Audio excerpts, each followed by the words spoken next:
Hello student, welcome to DSC HI channel. Hope आप सभी स्वस्थ होंगे, खुश होंगे। तो आज हम इस वीडियो में देखेंगे कि जो हमारा फिजिकल डेवलपमेंट है वो किस तरीके से जो है वो होता है। इसमें जो है वो दो टर्म्स जो है वो आपको देखने को मिलती हैं, cephalocaudal and proximodistal. Gross and fine motor तो आपने सुना ही होगा कि जैसे ग्रॉस मोटर्स जो है वो किस तरीके से डेवलप होती है, उसको भी हम देखेंगे कि वो किसके अंतर्गत आती है। सेफेलोकोडल क्या है कि ये एक डायरेक्शनल प्रिंसिपल के अंतर्गत भी आते हैं। जैसे हम देखा है कि डेवलपमेंट जो है वो किस तरीके से हमारा सीक्वेंस होता है, कंटिन्यू जो है वो डेवलपमेंट होता रहता है। जो हमारा फिजिकल डेवलपमेंट है वो ये जो दो टर्म्स है सेफेलोकोडल एंड प्रॉक्सिमोडिस्टल, इसके अंतर्गत किस तरीके से होता है। सेफेलो का मतलब अगर आप देखें इसको दो तरीके से, सेफेलो का मतलब क्या होता है, हेड।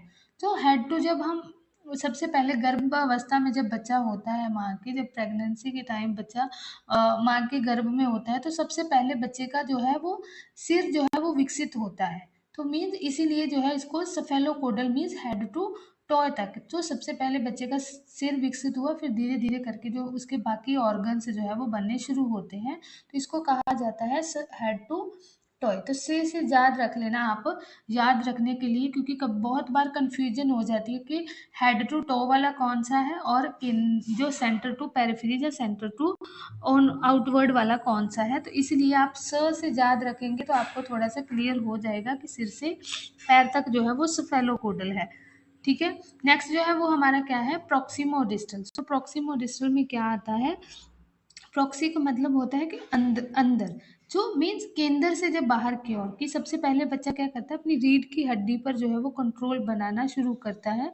फिर धीरे धीरे करके वो बैठना, खड़े होना, फिर चलना, फिर दौड़ना। तो मीन्स सबसे पहले उसने क्या किया, अपने सेंटर से कंट्रोल करना शुरू किया। धीरे धीरे वो क्या हुआ, बाहर की ओर जो है उसके विकास जो है वो होने लगा। उसका कंट्रोल जो है वो किस तरीके से जो डेवलप होता जाता है। जैसे इसमें हम ग्रॉस एंड फाइन मोटर की बात करते हैं कि ग्रॉस एंड फाइन मोटर से जो है वो डेवलप होते हैं।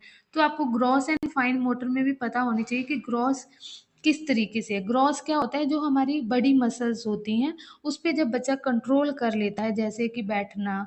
सबसे पहले बच्चा क्या करता है, रेंगता है, फिर उसके बाद में वो बैठना शुरू करता है, फिर खड़े होना, फिर चलना, फिर धीरे धीरे दौड़ना जो है वो शुरू करता है। तो मीन्स उसने बड़ी मसल्स जो है जब डेवलप होती है, बड़ी मसल जो विकसित होती है, तो उसको कहा जाता है ग्रॉस मोटर डेवलपमेंट। जो फाइन मोटर है, आपको फाइन मोटर की कभी बार पूछ ली जाती है कि ग्रॉस मोटर में कौन सी आती है, फाइन मोटर में कौन सी आती है। फाइन मोटर में क्या आती है, जब हमारी छोटी मसल, जिसको सूक्ष्म मसल भी कहा जाता है, ग्रॉस को स्थूल मसल्स कहा जाता है। फाइन मोटर में आती है जो हम लिखना, जो बच्चा शुरू करता है, पेंसिल को किस तरीके से होल्ड करना शुरू करता है। सबसे पहले बच्चा वह जो है अपनी मुट्ठी के साथ जो है वो चीज़ों को पकड़ता है, फिर धीरे धीरे करके वो अपनी फिंगर के साथ भी चीज़ों को पकड़ना शुरू कर देता है। तो वो क्या है, उसकी फाइन मोटर जो है वो डेवलपमेंट हो रही है।